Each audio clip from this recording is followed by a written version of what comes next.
عربی بدو نے ہمارا آدمی مار دیا، ہم اس کو ڈھونڈتے پھر رہے ہیں، چلے جاؤ ادھر کوئی نہیں ہے۔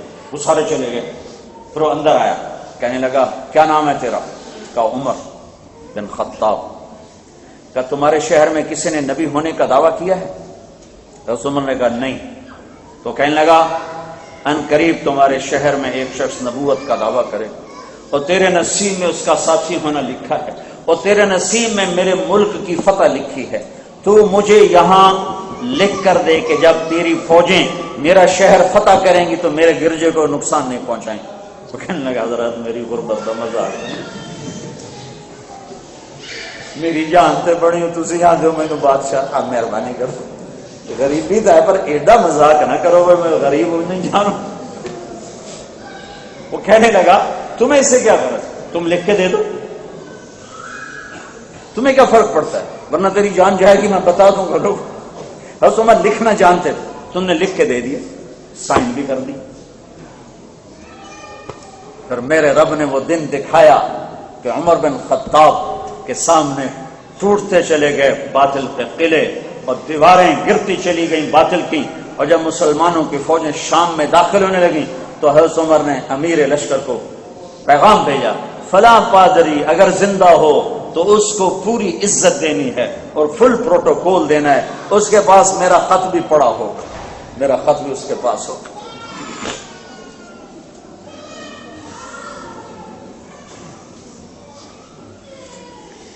بھائیو دنیا اور آخرت کی عزت مال میں نہیں ہے، اللہ کے رسول کی اطاعت میں ہے، اللہ کے محبوب کی غلامی میں ہے، اللہ کے محبوب کی مان کر چلنے میں ہے۔ بت پوجنے والے مردوں کو عورتوں کو کہاں تک اس غلامی نے پہنچایا۔ خولہ بنت ثعلبہ ایک خاتون ہیں مدینے، ان کے خامن نے ان کو طلاق دی، طلاق اس کو کہتے تھے زہار۔ کون سی طلاق ہوتی تھی؟ کوئی شخص یوں کہتا تو میری ماں کی پشت کی طرح ہے، تو وہ ایسی طلاق ہوتی تھی کہ کبھی مرتے دم تک نکاح نہیں ہو سکتا تھا۔ 3 طلاق میں تو یہ ہے کہ اگر آگے نکاح ہو جائے پھر وہاں سے طلاق ہو جائے دوبارہ شادی ہو سکتی، اس طلاق میں ہمیشہ کے لیے دروازہ بند۔ یہ جاہلیت کی رسم تھی، شریعت نے کوئی فیصلہ نہیں دیا، ان کے خامد نے خولہ کو یہ کہہ دیا انتی علیہ کظہر امی۔ وہ آئیں اور اللہ کے نبی کے پاس پہنچ گئی، وہ اما عائشہ آپ کو کنگھی کر رہی تھی، ان کا یا رسول اللہ اور اس نے میرے ساتھ زہار کر دیا، کیا حکم ہے؟ آپ نے فرمایا طلاق ہو گئی۔ ان کا یا رسول اللہ اب نظر ثانی فرمائیں، میرے چھوٹے چھوٹے بچے ہیں میں کدھر جاؤں گی؟ آپ نے کہا خولہ طلاق ہو گئی۔ وہ پھر کہنے لگے یا رسول اللہ میری جوانی ڈھل گئی، دوسری شادی نہیں ہو سکتی، میرے ماں باپ مر گئے، میں کس کے پاس جا کر بیٹھوں گی؟ آپ نظر ثانی فرمائیں۔ تو آپ چپ ہو گئے، جواب چونکہ دو دفعہ تو فرما چکے تھے، آپ چپ ہو کے سر جھکا لیا۔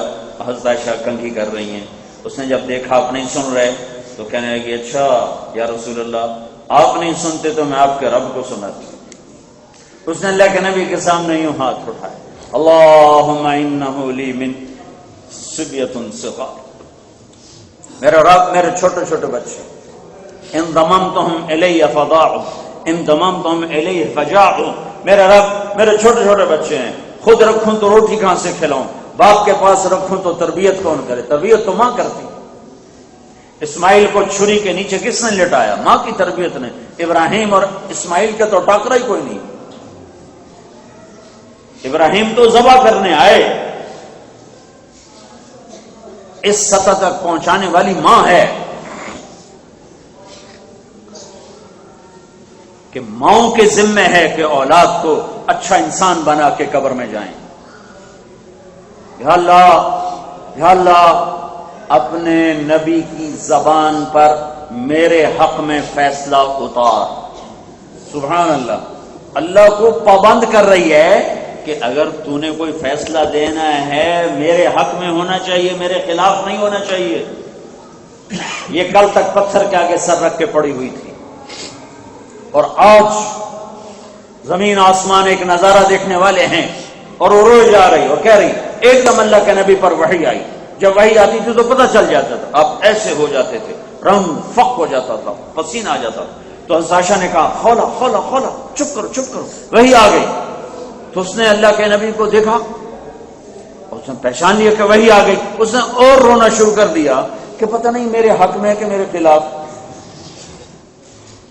جب وہی ختم ہوئی تو آپ آنکھ کھولتے تھے، یہاں پسینہ پسینہ پہنچتے تھے. تو آپ نے کہا خولا تو جو خوشخبری ہو، تیرے رب نے تیرے حق میں فیصلہ کر دیا. اور کیسا فیصلہ کیا ہے؟ اسے حدیث کا حصہ نہیں بنایا، اسے قرآن کا حصہ بنایا.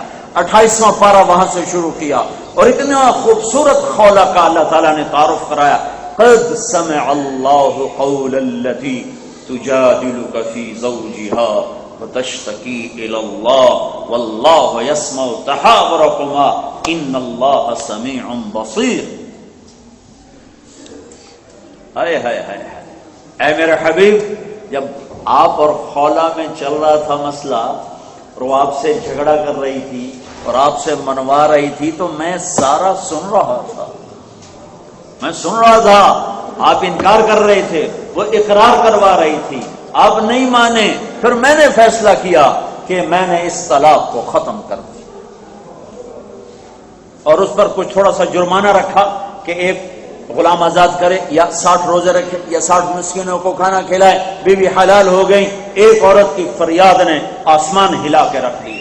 آج 20 لاکھ آدمی بیت اللہ کا پردہ پکڑ کے روتے ہیں اور امام کعبہ کے پیچھے ختم قرآن میں جانے کا موقع ملا رمضان شریف میں تو پونے گھنٹے کی دعا، ہلا دینے والی دعا کہ 20 لاکھ میں شاید ہی کوئی ایسا پتھر دل ہوگا جس کی آنکھ سے پانی نہ بہ رہا ہو، ورنہ عورتیں مرد ان کی تڑپ دیکھنے والی ہوتی ہے. اور 10 لاکھ کا مجمع مسجد نبوی میں چیخ چنگاڑ پکار رہا ہوتا ہے.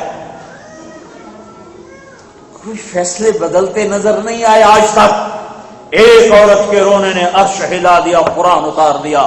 20 لاکھ 30 لاکھ کا مجمع فریاد کرتا ہے رمضان کے روزے رکھ کے، اعتکاف مسجد نبوی کا کر کے، مسجد بیت اللہ کا اعتکاف کر کے اور امام کعبہ کے پیچھے دعائیں مانگتے ہیں اور ان کی فریادیں ہیں. لگتا ہے جیسے ایک بارش بھی اوپر نہیں گئی. کہ اللہ سے صلح تو پہلے کرو.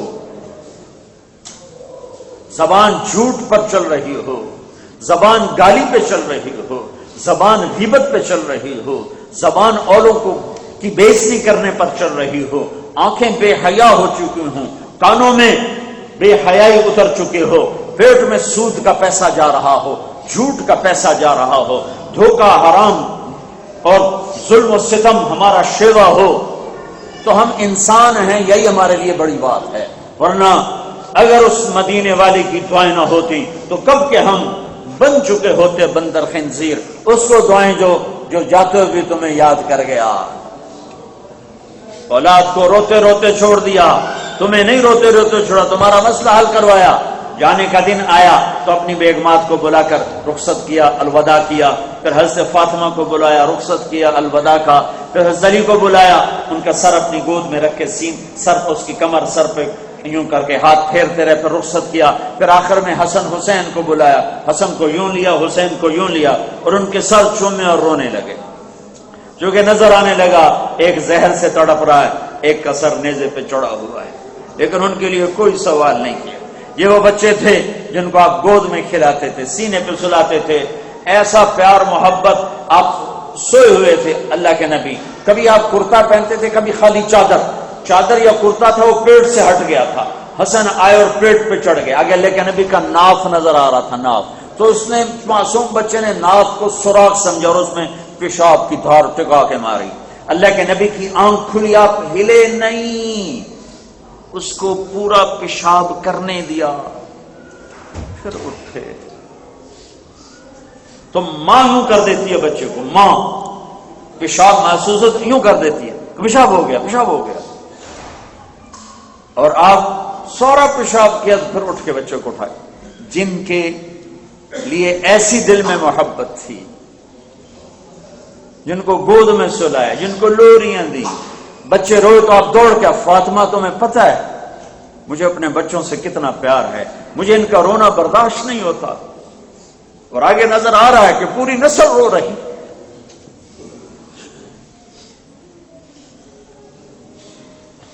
تمہارے پاس کیا عذر ہے؟ ہمارے پاس جھوٹ بولنے کا کیا عذر ہے؟ دھوکہ دینے کا کیا عذر ہے؟ ہماری تاریخ ہے، ہمارا قرآن ہے، ہماری حدیث ہے، ہمارے پاس سیرت ہے، ہم کیسے بھاگ سکتے ہیں؟ تمہیں پتہ ہے مجھے ان کا رونا برداشت نہیں ہوتا، کیوں رلا رہی؟ نماز میں وہ کمر پہ چڑھ جاتے ہیں اور آپ سجدہ لمبا کر دیتے ہیں، فرض نماز کے سجدے لمبے ہو رہے ہیں اور نظر آ رہا ہے وہ چڑھ گیا نیزے پر، وہ زہر سے تڑا ہوا، زہر کی موت تڑپا کے رکھ دیتی، ان کے لیے کوئی دعا نہیں کی، جنت کی خوشخبریاں سنا دی، حسن حسین جنت کے نوجوانوں کے سردار ہیں، میری بیٹی فاطمہ جنت کی عورتوں کی سردار ہے، دنیا میں دکھوں کے لیے چھوڑ دیا، لاڈ اتنے لڑائے کہ ان کے ساتھ کھیل رہے ہیں، ان کے لیے گھوڑا بن جاتے اور ان کو کمر میں بٹھا لیتے اور پورے کمرے میں چکر لگاتے، اب کہتے تمہارا گھوڑا کیسا ہے، تمہارا اونٹ کیسا ہے؟ حسن حسین کو کشتی کرواتے، ایک دفعہ کشتی کروا رہے اور حسین کو کہہ رہے شاباش شاباش، تو حضرت فاطمہ کہنے لگی یا رسول اللہ اب حسین کو شاباش دیے جا رہے ہیں، حسن کو نہیں کچھ شاباش دے رہے، تو آپ نے کہا یہ جبریل میرے پاس کھڑا ہے، یہ بھی حسین کو شاباش دے رہا ہے، میں بھی اسے شاباش دے رہا ہوں۔ ایک نیزے پہ چڑھ گیا، ایک زہر سے تڑپ گیا، ان کو رخصت کر دیا، جبریل آ گیا، جی موت کا فرشتہ آ چکا ہے، موت کا فرشتہ آ گیا، کہ یا رسول اللہ کا فرمان تھا آنا چاہیں تو لے آنا ورنہ واپس آ جانا۔ تو آپ نے جبریل کی طرف دیکھا، تو کیا کہتا ہے؟ جبریل نے کہا یا رسول اللہ آپ کی ملاقات کے شوق نہیں۔ اس پر آپ نے فرمایا جبریل واپس جاؤ، پہلے اللہ سے پوچھ کے آؤ میرے بعد میری امت کے ساتھ کیا کرے گا، میں پھر جواب دوں گا۔ نہیں تمہیں چھوڑا، اولاد کو چھوڑ دیا، تمہیں نہیں چھوڑا۔ جبریل پیغام لیا یا رسول اللہ تعالیٰ فرما رہے ہیں میں آپ کی امت کو تنہا نہیں چھوڑوں گا، الآن قرۃ عینی، اب میری آنکھیں ٹھنڈی ہیں، یا اللہ مجھے بلا لے اپنے پاس۔ اور جاتے ہوئے دو باتوں کی نصیحت کی، اے میری امت نماز نہ چھوڑنا، نماز نہ چھوڑنا، نماز نہ چھوڑنا۔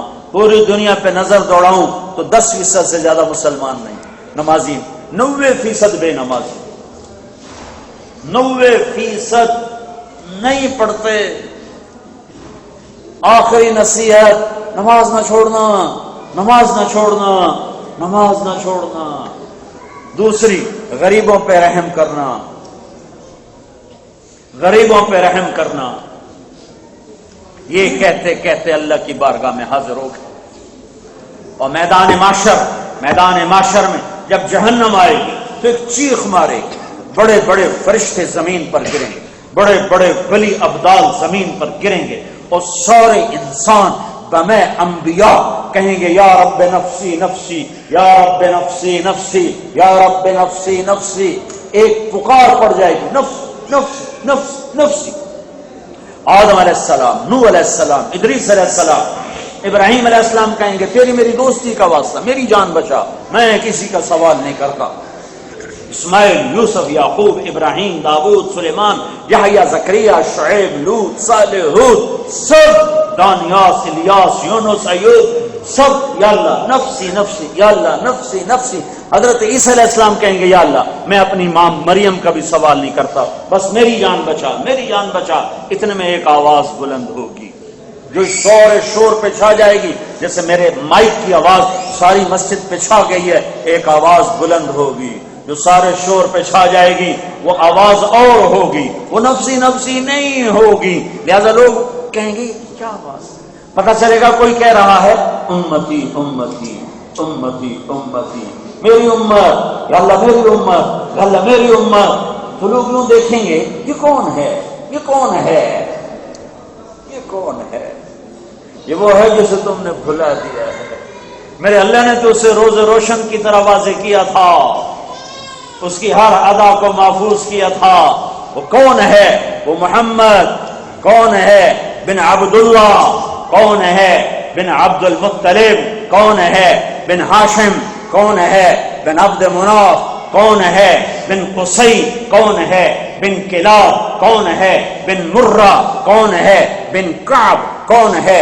بن لوئی بن غالب بن فہر بن مالک بن نضر بن کنانہ بن خزیمہ بن مدرکہ بن الیاس بن مدر بن نزار بن معد بن عدنان بن اوت بن حمیسہ بن سلامان بن عوس بن بوس بن قموال بن ابی بن عوام بن ناشد بن حزار بن بلداف بن یدلاف بن طابق بن جاہن بن ناحش بن ماخی بن عیفی بن عبقر بن عبید بن الدعاء بن حمدان بن سنبر بن یثربی بن یحزن بن یلحن بن ارعوا بن عیری بن زیشان بن عیسر بن اخناب بن ایہام بن مقصر بن ناحف بن زارع بن سمی بن مزی بن عوض بن عرام بن قیدار بن اسماعیل بن ابراہیم بن آدر بن ناحور بن سرود بن رعود بن فائد بن عابر بن ارفخشاد بن سام بن نوح بن لامک بن متوشالہ بن ادریس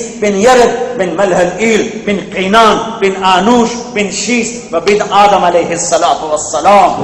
یہ کون ہے؟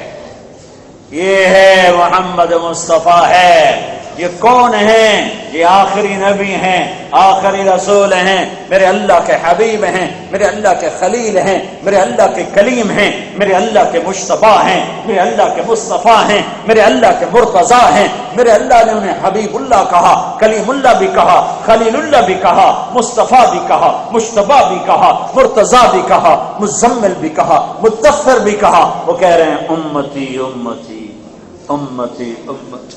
کون سی امت؟ شراب بیچنے والے. کون سی امت؟ جوا کھیلنے والے.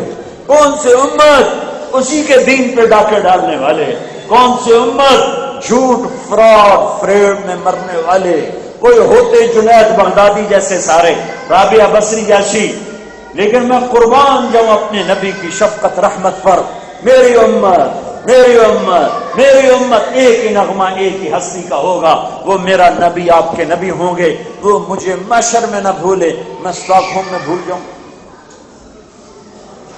یہ تبلیغ کا پیغام ہے کہ محمدی زندگی سیکھو.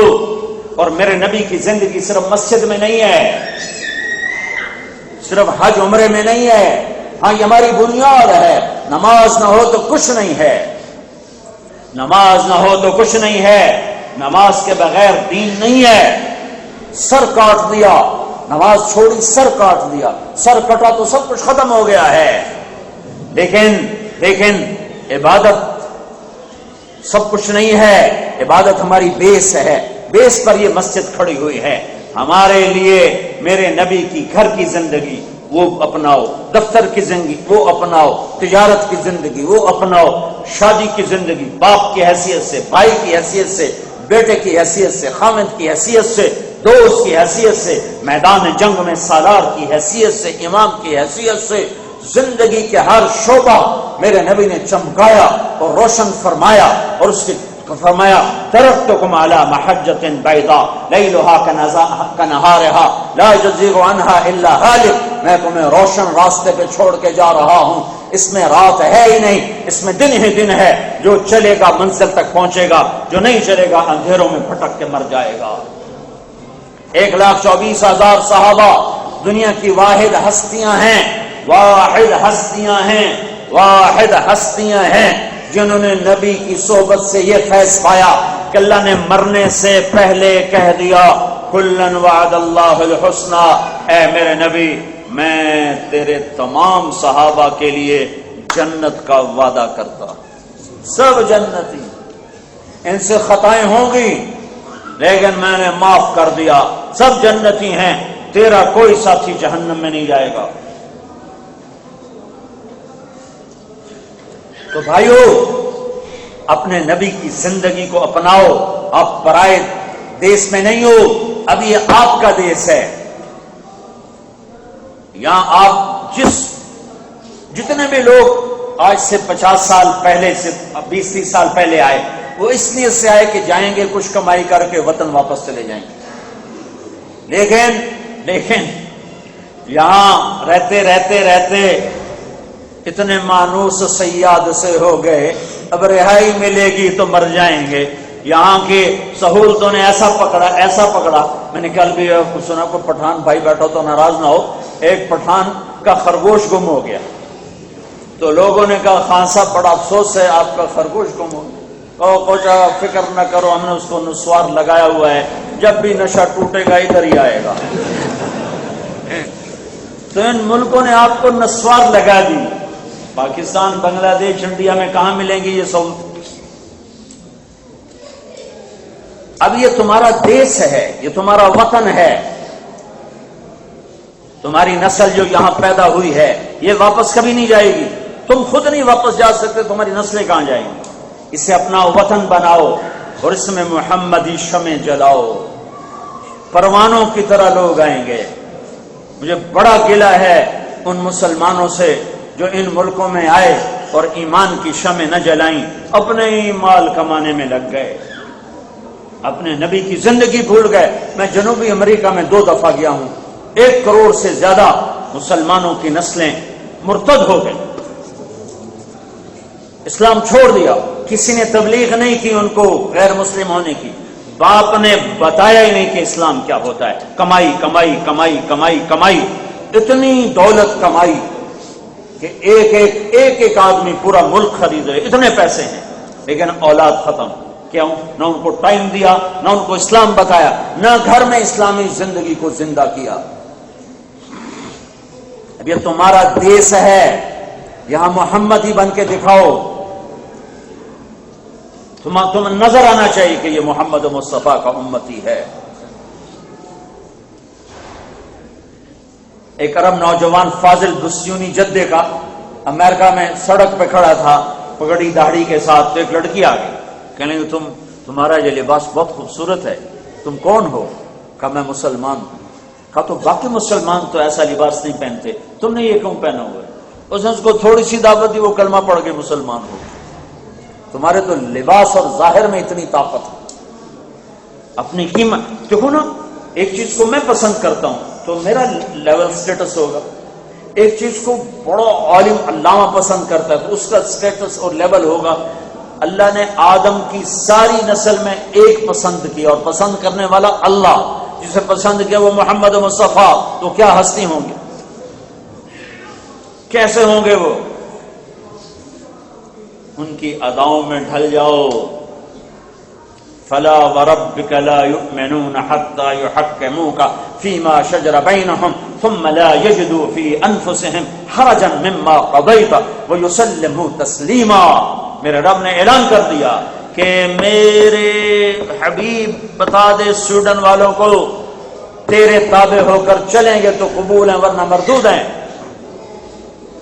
لا يؤمن احدكم حتى يكون هواه تبعا لما جئت به، لا يؤمن احدكم حتى اكون احب اليه من ولده ووالده والناس اجمعين۔ جب تک مجھ سے تم عشق نہیں کرو گے تمہارا ایمان کامل نہیں، جب تک تم مجھ سے محبت نہیں کرو گے تمہارا ایمان کامل نہیں، جب تک میرا لایا ہوا طریقہ اپنے اوپر اپناؤ گے نہیں تمہارا ایمان کامل نہیں ہے۔ او بھائیو، محبت تقسیم ہو جاتی، عشق تقسیم نہیں ہوتا۔ محبت بیوی سے، محبت بچوں سے، محبت ماں سے، محبت باپ سے، محبت اپنے آپ سے، لیکن عشق ہوتا ہے جب تو وہ تقسیم نہیں ہوتا۔ اور اللہ چاہتا ہے کہ اللہ کے جو بندہ ہے نا، اللہ اس کے رسول پر دیوانہ وار فدا ہونے والا جذبہ لے کر چلے۔ عشق یہ سیکھو، اس ملک کو اپنا ملک سمجھو۔ انہوں نے تمہارے ساتھ سچائی کا معاملہ کیا، ان کے ساتھ دھوکہ نہ کرو۔ انہوں نے تمہیں ہمدرد بن کے دکھایا، ان کے ساتھ ظالم نہ بنو۔ اس وجہ سے کسی لڑکی سے شادی نہ کرو کہ میں نے کاغذات بنانے ہیں، بڑا ظلم ہے، بڑا ظلم ہے۔ فرانس سے ایک لڑکی کا مجھے فون ہے، مجھے نہیں پتا اس نے کہاں سے میرا نمبر لیا، کیسے لیا، آج تک میری سمجھ میں نہیں آیا۔ ٹوٹی پھوٹی اردو میں اس نے مجھے کہا کہ میں نو مسلم ہوں، منڈی بہاؤدین کے ایک آدمی نے میرے ساتھ شادی کی، جب اس کا مطلب پورا ہو گیا یعنی کاغذات تو مجھے چھوڑ کے چلا گیا۔ تو اللہ کا فضل ہے، مجھے اسلام سمجھ میں آ چکا ہے، میں اسلام نہیں چھوڑوں گی، اس نے مجھے چھوڑ دیا، میں اسلام نہیں چھوڑوں گی۔ ایسے واقعات ہر ملک میں موجود، اور ایسے میرے نبی کے سینے پر خنجر مارنے والے ہر ملک میں موجود۔ تم تو سارے پڑھے لکھے ہو، 100 سال پیچھے کا چور بھی ایسا غیرت مند تھا. انگریز کی حکومت میں دلی میں ایک جیب کترا تھا، اس کے چیلے ان کو سکھا کر بھیجتا تھا. تو ایک دن ایک چیلا 2 روپے لے کر آیا، تو وہ کہنے لگا بے وقوف آج صرف 2 روپے؟ کہنے لگا استاد جی آج بڑا موٹا مال پھنسا تھا، ایک گورے کی جیب کاٹی تھی انگریز، بڑے پیسے تھے. 2 قدم چلا تو مجھے خیال آیا اگر قیامت کے دن عیسیٰ علیہ السلام نے میرے نبی کو تانا دے دیا کہ آپ کے امتی نے میرے امتی کی جیب کاٹی تھی تو میرا نبی شرمندہ ہوگا. میری غیرت نے مجھے گوارا نہ کیا، میں نے جا کے اس کا بٹوا واپس کر دیا. یہ 2 روپے اپنے کے کھینچ کے لایا ہوں. تو اس گرو نے اس کو 10 روپے جیب سے انعام دیا کہ بیٹا یہ تیرا آج کا میری طرف سے انعام ہے کہ تو نے صحیح کام کیا ہے. 100 سال پہلے کا تو چور اتنی غیرت والا تھا کہ اپنے نبی پہ حرف نہیں آنے دیتا تھا. اس لیے شادی مت کرو کہ میں نے کاغذات بنانے ہیں. یہ ظلم و ستم مت کرو. ان لوگ اللہ کو دھوکہ ناپسند ہے، جھوٹ ناپسند ہے. میرے نبی نے فرمایا میرا امتی ہر گناہ کر سکتا ہے، 2 نہیں کر سکتا. ایک جھوٹ نہیں بول سکتا، ایک دھوکہ نہیں دے سکتا. ایک جھوٹ نہیں بول سکتا، ایک دھوکہ نہیں دے سکتا. میرے نبی سے پوچھا گیا یا رسول اللہ مسلمان کنجوس ہو سکتا ہے؟ بخیل؟ آپ نے کہا ہاں. بزدل ہو سکتا ہے؟ آپ نے کہا ہاں. جھوٹ بول سکتا ہے؟ کہا نہیں جھوٹ نہیں بول سکتا. ایک جھوٹ نہیں بول سکتا، ایک دھوکہ نہیں دے سکتا. اور دونوں کام اعلیٰ درجے کے موجود، اعلیٰ پیمانے پر. بھائیو اپنے نبی کو عزت دو، اپنی نسلوں کے لیے اسلام کی فضا قائم کرو، نبوت والی زندگی. اس کے لیے تمہیں خود دین سیکھنا پڑے گا. خود دین سیکھو. خود دین سیکھنے کے لیے تبلیغ سے بہتر کام اس وقت دنیا میں کوئی نہیں. 6 بر اعظم میں ایسی محنت کوئی نہیں ہے جس نے تمام امت کے طبقات کو متوجہ کیا. ہم کمزور ہیں کام کرنے والے، لیکن یہ ایک محنت میرے نبی والی محنت ہے جس نے ہمیں ایک زندگی دی ہے، ایک پیغام دیا ہے. صرف نماز روزے پر اسلام ختم نہیں ہوتا، آگے معاشرت ہے. تمہیں مساجد قائم کرنی ہوگی، یہاں تمہیں اپنے اسکول بنانے چاہیے، تمہیں اپنے مدرسے ہونے چاہیے جہاں تمہارے بچے دین پڑھیں. کیونکہ آج کی تعلیم ماں باپ کا مقام نہیں بتاتی، آج کی تعلیم میاں بیوی کا تعلق نہیں بتاتی، آج کی تعلیم بہن بھائی کا تعلق نہیں بتاتی، آج کی تعلیم پڑوسی کا، پڑوسی بیٹا نہیں، بیوی نہیں، ماں نہیں، باپ نہیں، بھائی نہیں، بہن نہیں، پڑوسی. آپ نے فرمایا مجھے اللہ تعالیٰ نے پڑوسی کے بارے میں اتنا کہا کہ مجھے ڈر لگا کہیں اس کا وراثت میں حصہ نہ ہو جائے. تو صحابہ نے پوچھا یا رسول اللہ پڑوسی کا کیا حق ہے؟ ارے بھائی سو کے نہ سننا. پڑوسی، اب پڑوسی یہودی ہے، دہریہ ہے، عیسائی ہے، ہندو ہے، سکھ ہے. پڑوسی کا لفظ ہے، مسلمان کا لفظ نہیں ہے. پڑوسی. کہ یا رسول اللہ ما حق الجار، پڑوسی کا کیا حق ہے؟ تو آپ نے فرمایا پڑوسی کا حق یہ ہے ان استعان بک فاعنہ، اگر اسے مدد کی ضرورت پڑے تم سے مدد طلب کرے اس کی مدد کرو. ان استقرضک فاقرضہ، تم سے قرضہ مانگے تو اسے قرضہ دو. ان فرح فہنے ہو، اگر وہ خوش ہو تو اس کو خوشخبری دو، اس کو مبارک دو، اس کو مبارک دو. ان مرض فعدہ، بیمار ہو تو اس کا حال پوچھو جا کے، وہ مر جائے تو اس کی تعزیت کرو جا کے. تعزیت سے نہیں روکا، جنازہ صرف اسلام میں ہے مسلمان کا، افسوس سے نہیں روکا. یہ تو پڑوسی کے حق بتائے جا رہے ہیں. اپنے گھر کی دیوار اس کی اجازت کے بغیر اونچی نہ کرو، اپنے گھر کی دیوار اس کی اجازت کے بغیر اونچی نہ کرو. اپنے گھر کے چھلکے اس کے دروازے پر مت پھینکو کہ کہیں ممکن ہے وہ نہ کھا سکتا ہو، وہ پھل وہ نہ کھا سکتا ہو تو اس کو کہیں ارمان نہ ہو. اگر اپنے پڑوسی تو ضرورت مند ہے، تم اس کو گوشت کی بوٹی نہیں بھیج سکتے تو تھوڑا 1 گلاس پانی زیادہ کر دو، اسے شوربہ بھیج دو. اور عبداللہ بن عمر کا ایک پڑوسی تھا یہودی، عبداللہ بن عمر مہینے میں 1 دن گوشت کھاتے تھے، مہینے میں 1 دن، 1 جس دن گوشت پکتا تھا تو فرماتے پہلے ہمارے یہودی پڑوسی کو بھیجو، بعد میں کھاؤں گا، پہلے اس کو بھجواتے پھر کھاتے۔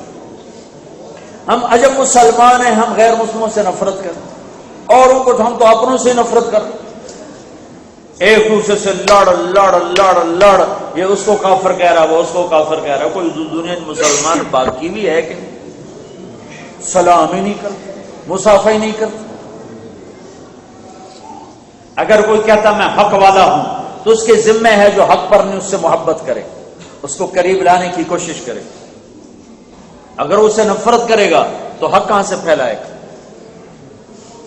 حضرت امام ابو حنیفہ جن کے فتوے پر ہم چلتے ہیں، ان کے پڑوس میں ایک نوجوان رہتا تھا، وہ شراب پی کے شور مچاتا اور زور زور سے گانے گاتا، اور یہ ضرور کہتا اضاعونی فای فتن اضاعوا لیوم کریہۃ وسادات صغر، میں آدمی تو بہت بڑا تھا پر لوگوں نے میری قدر نہ کی، بندہ تھا میں بڑے کم داؤں پر کسے میں نے پہچانیا نہیں۔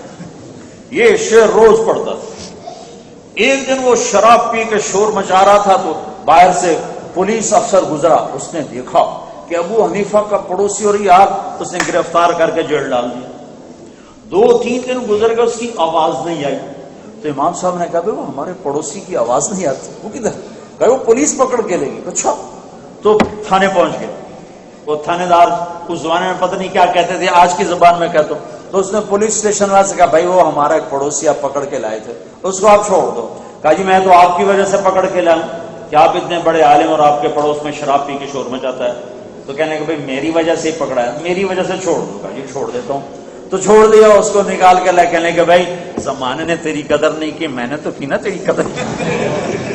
اس نے ایسی شراب سے توبہ کی کہ پھر اس کو ہاتھ نہیں لگایا۔ محبت، دین محبت سکھاتا ہے۔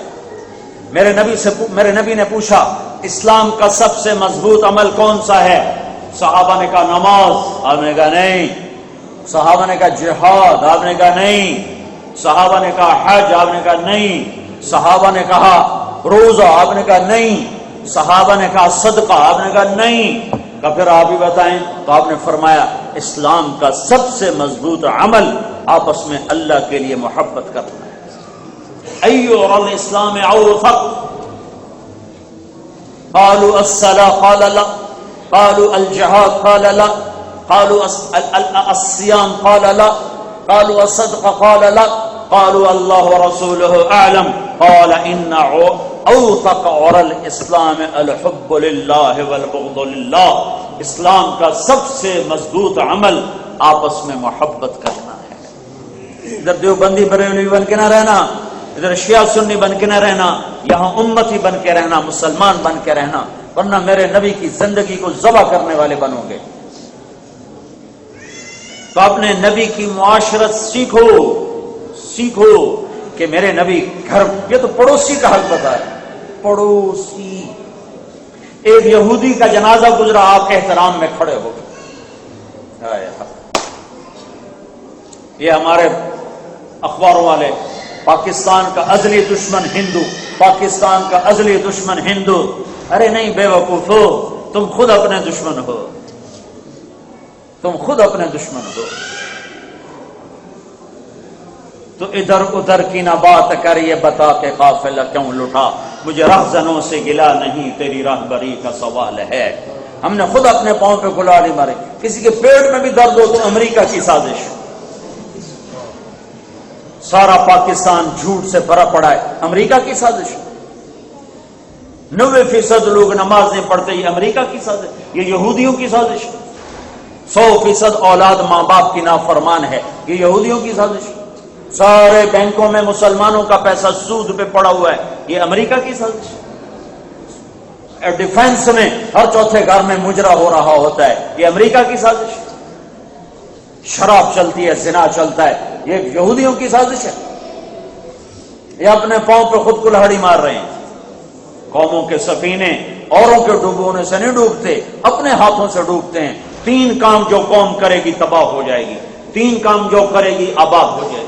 جس قوم میں ظلم ہوگا، جس قوم میں جھوٹ ہوگا، جس قوم میں دھوکہ ہوگا، وہ قوم تباہ ہو جائے گی۔ جس فرد مرد عورت میں جھوٹ ظلم دھوکہ ہوگا تباہ ہو جائے گی. جس قوم میں سچائی ہوگی، عدل ہوگا، دیانت ہوگی، فرد ہو یا مرد ہو، عورت ہو یا قوم ہو، انہیں کوئی زوال پہ نہیں لا سکتا. وہ عروج کی سیڑھیاں چڑھ کے رہیں گے، اللہ چڑھا کے رہے گا.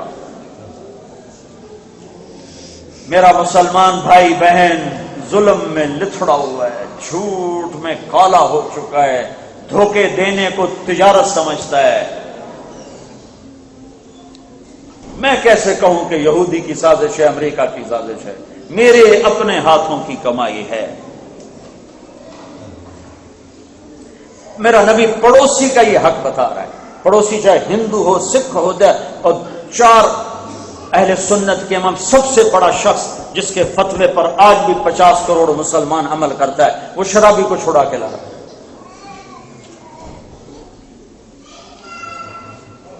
میرا دین نفرت نہیں سکھاتا. جب پڑوسی کے ساتھ یہ حال ہے تو ماں باپ کے ساتھ کیا ہوگا، بھی بچوں کے ساتھ کیا ہوگا؟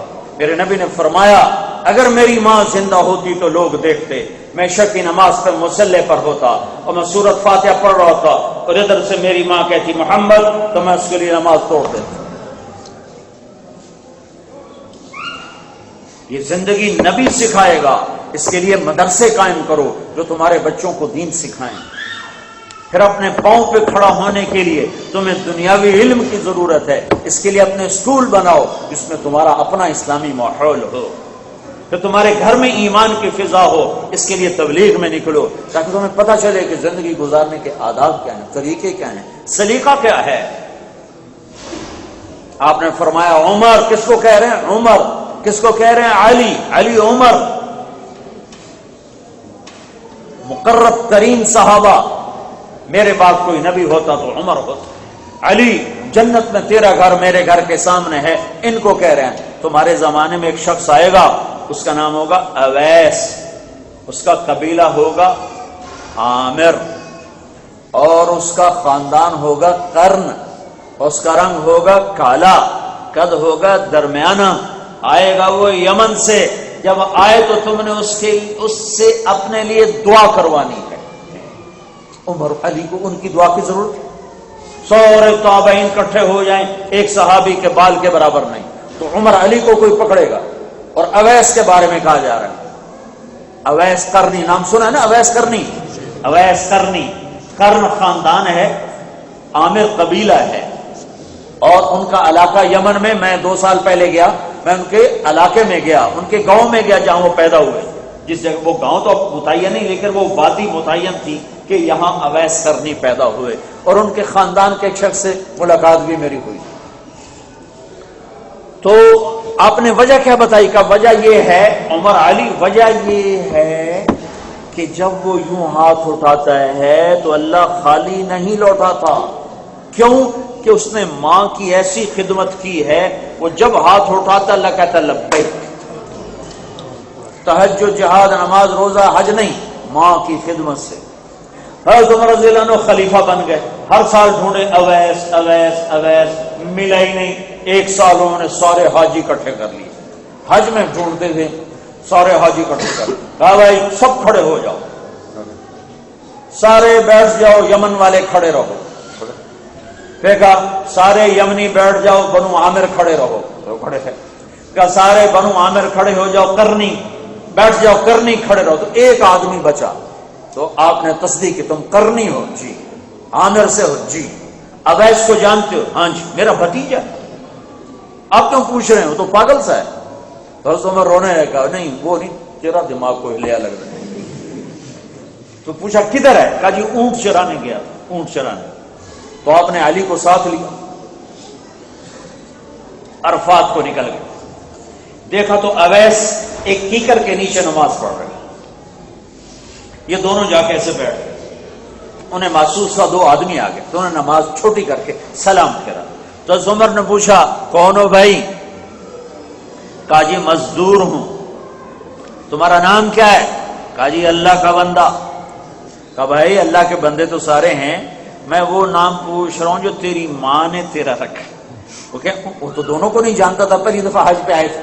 وہ کہنے لگے تم کون ہو میرا انٹرویو کرنے والے؟ تو اس پر حضرت علی نے کہا اویس یہ ہیں امیر المومنین عمر اور میں ہوں علی بن ابی طالب. پھر وہ ایسے ہلنے لگے, دونوں کو سلام کیا. اچھا, اللہ کے نبی نے نشانی بتائی تھی کہ اس کی کمر پہ ایک نشان ہوگا سفید. تو عمر نے کرتا اٹھا کے دیکھا تو سفید نشان. کہنے لگے بچے دعا کر ہم دونوں کے لیے. وہ حضرت میں آپ کے لیے دعا کروں, میری اوقات ہے, میں تو آپ کے قدموں کی خاک نہیں, میں کیسے کروں؟ کہ کر. کیوں؟ کہ اللہ کے نبی نے کہا تھا, اللہ کے نبی نے فرمایا تھا کہ ماں کی خدمت کر کے اویس اس مقام پہ پہنچ چکا ہے, جب یوں کہتا ہے تو اللہ لبیک کہتا ہے. عمر علی جیسے سے دعا, اللہ کی قسم عمر علی کو اویس کی دعا کی ضرورت نہیں تھی. اللہ آگے دیکھ رہا تھا, اللہ کے نبی آگے دیکھ رہے تھے کہ یہ امت ماؤں کو کیسے ذلیل کرے گی. تو اللہ کے نبی نے یوں ادنا کا پابند کیا اعلیٰ کو, تاکہ پیغام آگے جائے کہ ماؤں کی خدمت چھوٹوں کو بھی بڑا کر دیتی ہے, ادنا کو بھی اعلیٰ کر دیتی. پھر ایک اور حدیث میں آپ نے فرمایا لوگ جنت میں چلیں گے, اویس بھی چلے. جب جنت کے گیٹ پر آئیں گے تو اللہ تعالیٰ فرمائے گا باقی اندر چلے جاؤ, اویس کو روک دو. تو اویس رک جائیں گے اور ڈر جائیں گے, یا اللہ ایک ہی بڑی بوئے تھے آگے پیچھا. تو اللہ تعالیٰ فرمائیں گے پیچھے دیکھو. تو اویس پیچھے دیکھیں گے تو سب مجرم کھڑے ہوں گے, دوزخ والے کھڑے ہوں گے. تو اللہ تعالیٰ فرمائیں گے تو نے مجھے خوش کیا تھا اپنی ماں کی خدمت سے, یہ دوزخ والے کھڑے ہیں تو ایسے اشارہ کر, جس جس کا تو اشارہ کرے گا آج تیری تو پھر لاکھوں آدمیوں کو جنت میں ڈالوں گا. پیچھے کیا ہے؟ وَقَضَىٰ رَبُّكَ أَلَّا تَعْبُدُوا إِلَّا إِيَّاهُ وَبِالْوَالِدَيْنِ إِحْسَانًا. کیا زندگی بتائی. اما يبلغن عندك الكبر احدهما او كلاهما فلا تقل لهما اف ولا تنهرهما وقل لهما قولا كريما واخفض لهما جناح الذل من الرحمه وقل رب ارحمهما كما ربياني صغيرا. کیا میرے رب نے ماں باپ کا حق بتایا.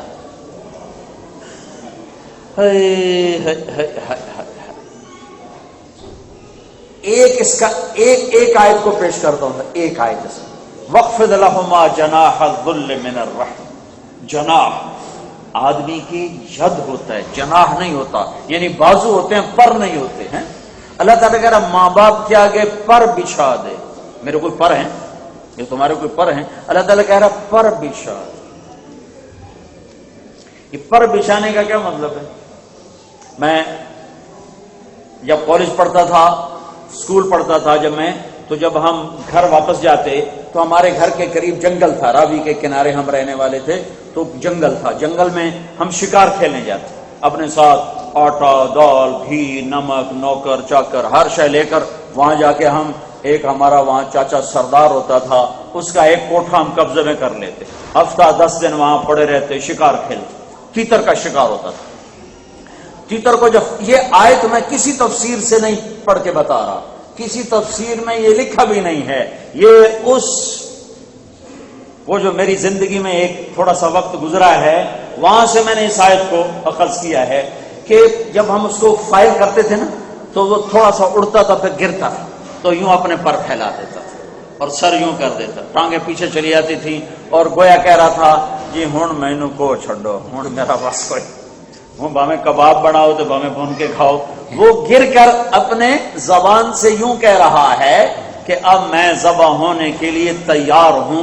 میں اس آیت کو وہاں سے سمجھا ہوں کہ میرا رب کہہ رہا ہے ماں باپ کے آگے یوں ذبح ہونے کے لیے تیار ہو جاؤ. جیسے اسماعیل نے کہا تھا چھری چلا میرے باپ, دیکھ اسماعیل کا صبر. ماں باپ کا ایسا حق ہے جو ادا ہو نہیں سکتا. آپ نے فرمایا سب سے اعلی خرچہ جو جہاد میں خرچے سے بھی زیادہ اجر رکھتا ہو وہ کون سا ہے؟ صحابہ نے کہا جی ہمیں تو نہیں پتا. آپ نے فرمایا اولاد کا ماں باپ پہ خرچ کرنا جہاد میں خرچ کرنے سے زیادہ بڑا اجر والا خرچ ہے. آپ نے فرمایا سب سے بڑا صدقہ بتاؤں, سب سے بڑا صدقہ, سب سے بڑا صدقہ بتاؤں؟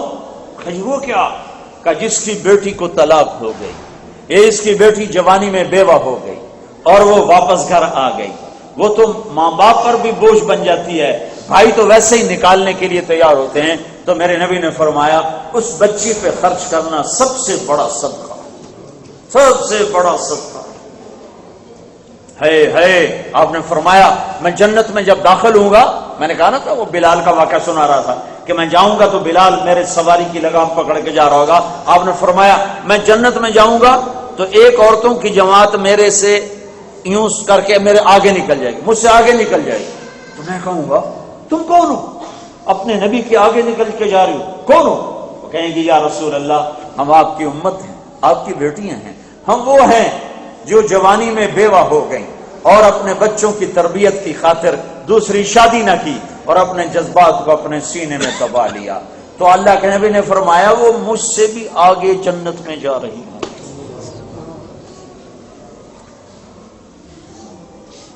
یہ زندگی اب تمہیں ٹیکنالوجی سے تو نہیں ملے گی، کمپیوٹر سائنس سے تو نہیں ملے گی، فزکس کیمسٹری سے تو نہیں ملے گی۔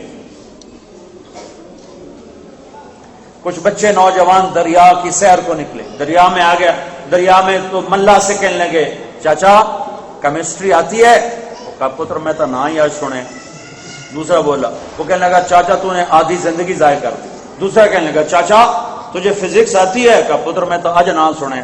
کہا چاچا تو نے آدھی زندگی ضائع کر دی۔ تیسرا بولا چاچا تو نے بیالوجی پڑھی ہے؟ کہا پتر میں نے تو کچھ پتہ نہیں کی بلا دا نہ ہے۔ کہا چاچا تو نے آدھی ضائع کر دی۔ اتنے میں آ گیا طوفان اور کشتی لگی ڈولنے۔ تو چاچا نے کہا پتر وہ تیرنا سیکھے ہے؟ وہ کہنے لگے کوئی نہ، وہ کہنے لگے میری ادھی گئی تھوڑی ساری گئی۔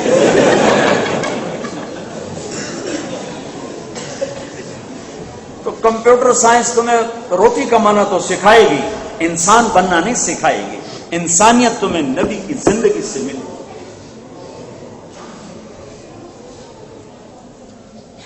یا میاں بیوی میں الفت و محبت کا کوئی کانسیپٹ کوئی نہیں ہے، لیکن ہمارے اللہ نے، ہمارے نبی نے ہمیں طریقہ بتایا۔ یہ مہر کیا چیز ہے؟ مہر کا کیا مطلب ہے؟ کیا کسی کی بیٹی کی کوئی قیمت لگا سکتے؟ 1000 کراؤن حق مہر ہے جی، 1 ارب کراؤن حق مہر ہے جی، 1 ٹریلین کراؤن حق مہر ہے، کسی کی بیٹی کی قیمت نہیں بن سکتی۔ تو مہر کیا چیز ہے پھر؟ یہ مہر ایک نشانی ہے، نشانی ہے کہ یہ بچی جو آج تیرے نکاح میں آ رہی ہے، مرتے دم تک تو نے اس پر خرچ کرنا ہے۔ یہ تیرے بچوں کے پالنے کے لیے تو اس پہ خرچ کرے گا، تو اسے خرچہ گھر میں بٹھا کے دے گا۔ مہر ایک نشانی کے طور پر ہے۔ جب اما حوا اور آدم کا اللہ نے نکاح پڑھایا، اللہ نے پہلے دن سے عورت کو معزز بنایا۔ آدم علیہ السلام کے لیے مٹی جمع کی، پانی ڈالا، گوندھا، پتلا بنایا اور ننگا چھوڑ دیا، اور 40 سال پڑا رہا پتلا، پھر روح ڈالی، پھر کپڑے پہنائے، پھر جنت میں داخل کیا۔ اگر اللہ چاہتا تو ایک ڈھیری اما حوا کی بھی بنا دیتا، اس میں پانی ڈال گوندھ کے پتلا بنا کے چھوڑ دیتا۔ ننگا مجسمہ عورت کا یا مرد کا تو کوئی اس میں کشش نہیں ہے، تو فرشتوں کو کیا کشش ہونی تھی؟ وہ تو زندہ میں ان کو کوئی کشش نہیں ہے۔ تو اللہ تعالیٰ ایک پتلا حوا کا بنا دیتا، ایک آدم کا بنا دیا تھا۔ نہیں، عورت کے لیے مٹی نہیں کٹھی کی، پتلا نہیں بنایا، گوندا نہیں، چھوڑا نہیں، بلکہ آدم کو اکیلے جنت میں ڈال دیا اور انتظار کروایا، انتظار کروا کے قدر بٹھائی۔ انتظار کر کے چیز آئے نا قدر آتی، محنت سے پیسہ آئے تو قدر آتی۔ آگے اولاد کو مفت ملے تو وہ کہتے ہیں یہ گاڑی لینی ہے، وہ گاڑی لینی۔ قدر بٹھائی، کیا جنت میں ہے دل نہیں لگ رہا، جنت جیسی چیز میں بھی دل نہیں لگ رہا، تنہا۔ تو جب اللہ نے حوا کو پیدا فرمایا، آدم کو سلایا، فرشتوں کی آنکھوں پہ پردہ ڈالا، پتہ نہیں کیسے پیدا کیا، کوئی نہیں جانتا سوائے اللہ کی۔ لیکن جب آدم علیہ السلام کی آنکھ کھلی تو ایک خاتون مکمل فل ڈریس آپ کے پاس بیٹھی ہیں الٹی طرف۔ اتنا میرے نبی نے اشارتاً بتایا کہ دل کے نیچے جو پسلی ہے وہاں سے اللہ تعالیٰ نے حوا کو پیدا کیا۔ کیسے پیدا کیا اللہ کو معلوم ہے، یا تفسیر اللہ کے نبی کو معلوم ہوگی اور انہوں نے ہمیں نہیں بتائی ہے، لیکن فل ڈریس پر۔ آپ نے یوسف علیہ السلام کے بارے میں سنا ہے نا، دنیا کے سب سے حسین آدمی تھے، سنا ہے نا بھائی؟ جی۔ یوسف علیہ السلام دنیا میں سب سے خوبصورت. ایک اور بتاؤں، حضرت حوا عورتوں میں سب سے حسین عورت گزری ہیں. ایسی حسین عورت قیامت تک نہیں آئے گی. پورا فل ڈریس بٹھائے، اس دل کے نیچے والی پسلی سے پیدا کر کے علماء کہتے ہیں یہ پیغام دیا کہ عورت بیٹی، بہن، بیوی، ماں، پھوپھی، خالہ، چاچی، تائی، مامی، نانی، دادی، ساس، جس روپ میں بھی ہے دل کے قریب اس کی جگہ ہے. اس کی جگہ دل کے قریب ہے، اس کو دل میں جگہ دینے ہو. پھر اللہ نے نکاح پڑھایا فرشتوں کے ذریعے سے. مہر وہاں بھی ادا ہوا. فرشتوں نے کہا یا اللہ نے کہا مہر ادا کرو. آدم علیہ السلام نے کہا کیا؟ اللہ نے کہا تیری نسل میں میرا آخر نبی آنے والا ہے، اس میں ایک دفعہ درود پڑھ دے، یہ مہر ہے. تو یہ مہر کیا ہے؟ یہ مہر ایک نشانی ہے کہ یہ لڑکا اس لڑکی کو کما کے کھلائے گا، یہ گھر بیٹھے گی فارغ نہیں، یہ اس کی نسل کو تیار کرے گی، اس کی نسل کی تربیت کرے گی، اس کو اچھا انسان بنائے گی، اسے پاکیزہ دودھ پلائے گی. اس لیے اللہ کے نبی نے فرمایا اپنی اولاد کے لیے اچھی عورت کا انتخاب کرو، اپنی اولاد کے لیے اچھی بیوی کا انتخاب کرو. اندھا دھند ہو کر مت کرو جیسے لوگ یہاں پہلے شادیاں کرتے ہیں پیچھے روتے پھرتے ہیں. اپنی اولاد کے لیے اچھی عورت کا انتخاب کرو. آپ نے فرمایا اجتنبوا الخضراء الدمن، خضراء الدمن سے بچنا، خضراء الدمن سے بچنا.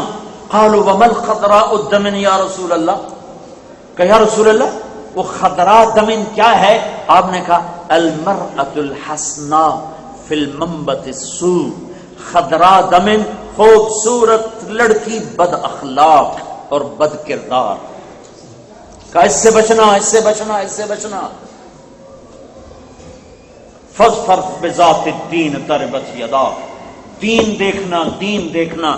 شکلیں کچھ عرصہ چلتی ہیں پھر اثر ختم ہو جاتا ہے.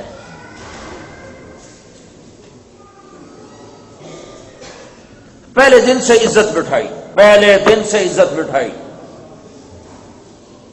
تو مہر اس لیے دیا رکھا ہے کہ میرے ذمے ہے اپنی بیوی کو لانا، اپنی بیوی کو کھلانا. میری بیوی کے ذمے ہے میرے بچوں کی تربیت کرنا، انہیں اچھا انسان بنانا، اچھا مسلمان بنانا. اس لیے آپ نے فرمایا سب سے بہترین لقمہ وہ ہے جو آدمی اپنے بیوی بچوں کو کھلاتا ہے. ایک روپے آدمی جہاد میں دیتا ہے، 1 روپے آدمی صدقہ کرتا ہے، 1 روپے آدمی خرچ کرتا ہے، 1 روپے آدمی بچوں کو دیتا ہے. یہ سب سے اجر والا وہ ہے جو بھی بچوں کو دیا. اور سب سے بہترین مسلمان وہ ہے جو بیوی سے اچھا سلوک کرے. سب سے بہترین عورت وہ ہے جو خامد سے اچھا سلوک کرے. عورت اپنے خامد کا شام کو استقبال کرے تو اس کو اتنا اجر ملتا ہے جتنا اللہ کی راہ میں جہاد کرنے والا اس کے آدھے کے برابر اجر ملتا ہے.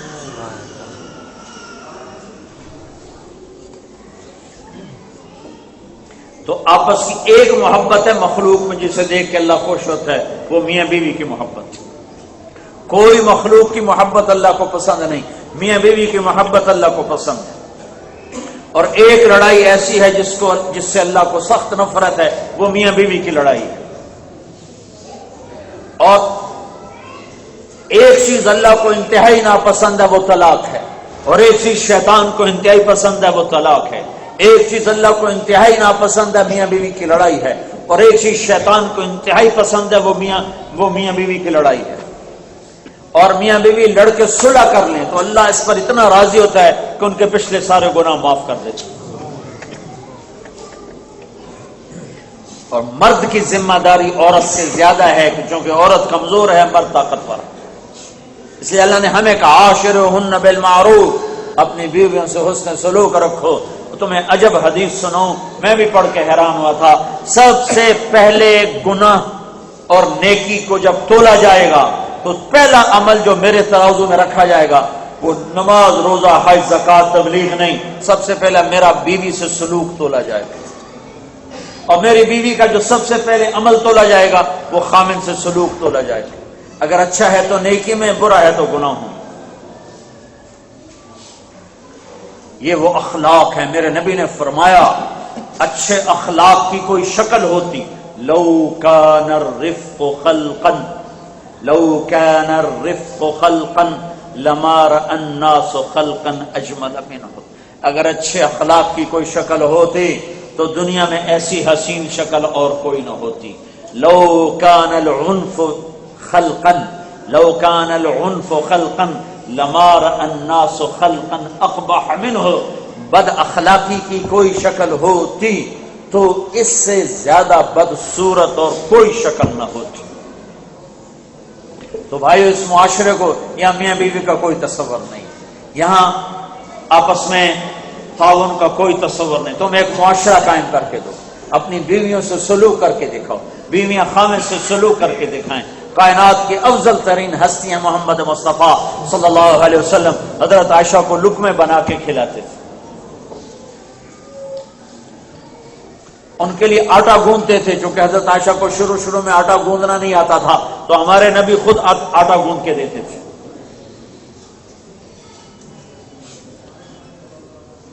ایک دفعہ حبشی کھیل رہے تھے مسجد میں، تو حضرت عائشہ نے کہا میں تماشا دیکھنا چاہتی ہوں. تو آپ دروازے میں کھڑے ہو گئے، حضرت عائشہ نے یہاں سر رکھا اور آپ دیکھتی رہیں. آپ اتنی دیر تک دیکھا کہ آپ تھک کے کبھی یوں ہو جاتے ایک پاؤں پہ سہارا، پھر کبھی یوں ہو جاتے دوسرے پاؤں پہ سہارا لیتے، پھر یوں ہو جاتے پھر یوں ہو جاتے، پھر کہنے لگے عائشہ بس نہ، کہنے کا نہیں میرا جی نہیں بھرا. کہا اچھا ٹھیک، پھر آپ یوں ہو جاتے پھر آپ یوں ہو جاتے. جب حضرت عائشہ نے کہا بس تو پھر آپ اندر آئے. یہ میرے نبی کے گھر کی زندگی. صرف نماز روزہ ہماری بنیاد ہے، ضرور ہیں، لیکن صرف یہی دین نہیں ہے کہ تم جاب میں ہو تم سے جھوٹ ثابت نہ ہو، یہاں والوں دھوکہ ثابت نہ ہو، یہاں والوں تم کوئی کاغذات کے لیے جھوٹ نہ بولو، اس کے لیے کوئی فراڈ فریب نہ کرو. روٹی سویڈن میں نہیں ہے، روٹی اللہ کے خزانوں میں ہے، وہ دیتا ہے جس کو چاہتا ہے جتنا چاہتا ہے. ابن خراش ایک بڑے سچے آدمی گزرے ہیں، ان کے بیٹوں نے حجاج کے خلاف لڑائی لڑی جس میں ان کو شکست ہوئی، وہ بھاگ گئے. کچھ جو پکڑے گئے سارے قتل کا، جس میں سعید بن جبیر جیسے بھی شہید کیے گئے اس جنگ کی وجہ سے. تو ان کے بیٹے چھپ چھپا کے گھر پہنچ گئے، ان کے بارے میں مشہور تھا کبھی جھوٹ نہیں بولتے. تو حجاج نے کہا آج ابن خراش کو دیکھوں گا کتنا کچھ سچا ہے، جو اولاد کے لیے تو آدمی کیا کچھ نہیں کرتا. تو انہوں نے اس کو بلایا، کہنے کہ ابن خراش کا جی کا سنا تھا وہ تیرے بیٹے جو میرے خلاف لڑے تھے، کوئی ان کی خیر خبر کوئی پتہ ہے کہاں ہیں؟ تو وہ مسکرا پڑے، کہنے لگے حجاج زندگی موت اللہ کے ہاتھ میں، گھر میں بیٹھے ہیں، تیرا جی چاہے تو پکڑ لے. تو حجاج نے کہا ابن خراش تیرے سچ پر تیرے بیٹے تجھے ہدیہ کرتا ہوں، اگر تو جھوٹ بولتا تو تیرے سمیت سب کی گردن اڑا دیتے. یہ لوگ تمہیں جھوٹا نہ دیکھیں، تم میاں بیوی کی سچی محبت پال کے دکھاؤ، اولاد کو پیار دو، محبت دو، ان کو پیار سے دین کے قریب کرو، سختی سے دین کے قریب نہ کرو، پیار سے دین کے قریب کرو. اس کے لیے سنجیدگی سے سوچو. جن لوگوں نے نہ سوچا ان کی نسلیں اسلام چھوڑ گئیں. میں نے تمہیں بتایا جنوبی امریکہ میں 1 کروڑ سے زیادہ مسلمانوں کی نسل ختم ہو گئی. یہ تمہارا دیس ہے، اچھے شہری بن کے دکھاؤ. یہ تمہارا دیس ہے، اچھے مسلمان ہونے کا معاشرہ قائم کرو. اس کے تمہیں مساجد کی ضرورت ہے، تمہیں مدارس کی ضرورت ہے، تمہیں اپنے اسکولوں کی ضرورت ہے. تم پیچھے پلاٹ بنانے چھوڑ دو کہ پاکستان اسلام آباد میں پلاٹ لینا ہے، وہ کہتا دلی میں پلاٹ لینا ہے، وہ کہتا ڈھاکہ میں پلاٹ لینا ہے. یہاں بس پاکستان سے لوگ چندہ مانگنے آ جاتے ہیں، ہندوستان سے چندہ مانگنے آ جاتے ہیں، ان کا کہ ہاتھ جوڑ دو، کہا یہ ہمارا اپنا بہت ہے، آپ کا ہندوستان بہت بڑا ہے، پاکستان بہت بڑا ہے، آپ وہیں سے چندہ کر لو. یہاں مسجدیں بناؤ، بڑی بڑی مسجدیں. دیکھو عربوں نے ماشاءاللہ کتنی خوبصورت مسجد بنائی، کتنی بڑی بنائی. تم انڈیا پاکستان کے لوگ کرو تو کٹھے ہی کرنتے رہ گئے. کوئی اللہ کے نام پر تو لگو. میرے نبی نے کہا جس نے اللہ کا گھر بنایا دنیا میں جنت میں اللہ اس کا گھر بنا دے.